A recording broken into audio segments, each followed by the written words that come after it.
শোনো রে মুসলমান, আসিয়াছে রমজান, ফাঁকা ছেড়ে এবার ধরো আল্লাহর কোরআন।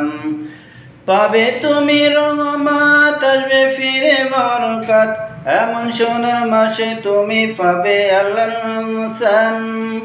পাবে তুমি মাগফিরাত, উজ্জ্বল হবে আখিরাত, এমন দয়ার আল্লাহর ডাকে জীবন হবে রওশন। শোনো রে মুসলমান, আসিয়াছে রমজান, পাক্কা ছেড়ে এবার ধরো আল্লাহর কোরআন। পাবে পাপ থেকে নাজাত, মিলবে নবীর শাফায়াত। পাবে পাপ থেকে নাজাত, মিলবে নবীর শাফায়াত, যার পুরস্কার নিজে হাতে দিবেন আল্লাহ মহান। শোনো রে মুসলমান, শোনো রে মুসলমান, আসিয়াছে রমজান, পাক্কা ছেড়ে এবার ধরো আল্লাহর কোরআন।